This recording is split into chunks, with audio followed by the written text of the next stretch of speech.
Hey, what's up, champ? Coach Jay here, coming back to you with a new segment. First of all, this is the Champions Pedigree, where it is all about mental toughness for young athletes.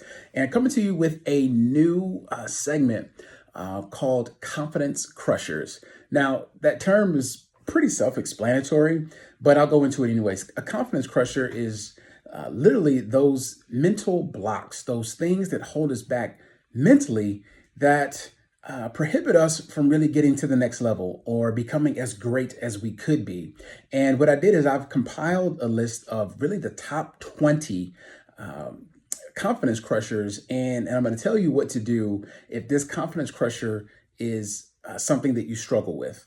Now, there is a principle that have spoken about before, but I'm going to say it again when it comes to belief. Your belief system. Your belief controls your behavior, and your behavior creates results. I'll say it again. Your belief controls your behavior, and your behavior creates your results. So if you want to change the results that you've been getting, first we've got to change the behavior. But before we change that behavior, we've got to change the belief system.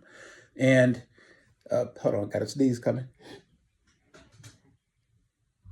Excuse me. Sorry about that. This is live. This is unedited, so I'm gonna post it. So the first confidence crusher that we're gonna talk about in place number 20, in the 20th ranked top 20 confidence crushers, is overthinking mechanics mid-performance or mid-game. Overthinking your mechanics in the middle of a performance or in the middle of a game. You know, I once read a story about a hot shot and an OG in archery being able to shoot bows and arrows. And so this hot shot was he was very skilled. And I mean, he could hit the bull's eye from 20, 25 yards. I mean, it was so precise, and he got really, really full of himself because he was able to do that. And he moved back 5 yards and 10 yards and 5 yards and 10 yards. He was still able to hit the bull's eye. So they were at a tournament, and the hot shot was able to just hit the bullseye over and over. And he was really feeling himself. And he challenged the OG. I call him an OG, but he challenged an OG. And so they were about 45 yards, and hot shot went first, hit the bullseye. He said, "Now it's your turn." The OG did not even pull out his bow or his arrow. He just said, "Follow me." And so they walked around for about 20, 25 minutes. And the OG finally stopped and pulled out his bow and his arrow. He drew it back and he hit a tree. He hit a tree, in a precise spot. He picked his target. He said, "Look right here. Look at this branch." Then he shot his shot. It hit the tree. The OG said, "Now it's your turn." Then the hot shot began to doubt his ability. He began to doubt if he could do it like the OG. And he said, "I can't do it." What the hot shot did not realize is that they were standing at the same distance from the tree that they were at the target in the tournament. And so he struggled with this confidence crusher, is overthinking the mechanics mid-performance. Well, what do?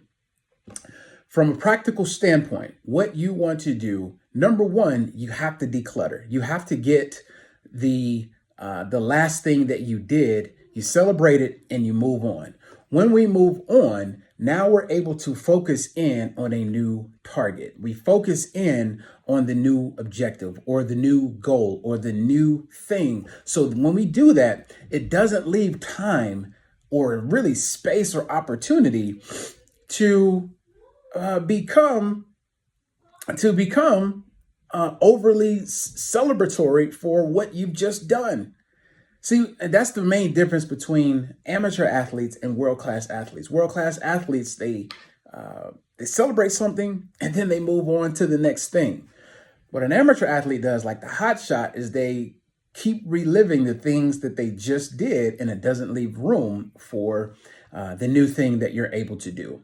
So And if we are talking about how to overthink, how to stop overthinking the mechanics, is number one, trust your training, trust what you've done, trust the work that you've put in, and that you're prepared for the moment. And a lot of that is going to come in your pre-game plan or your game preparation, right? The mindset. Are we ready for our opponents? Thinking about the things that we can control, which is our attitude, which is our behavior, those things. If we're totally zoned in on those things, it's going to cause us to be focused. And if we ever get distracted, it'll cause us to refocus as well when we remind ourselves, what is the objective? What am I supposed to do? What can I control? So on and so forth. So that will help you. You do those two things, empty out, and then have the ability or trigger word to refocus what you need to do in that moment. It will help you not overthink your mechanics mid-performance or mid-game. Thanks so much for joining. This is Champions Pedigree. If you know what your confidence crusher is, drop it below, and I would love to make a video addressing how to get over that as well. Thanks so much, and I'll see you on the next one.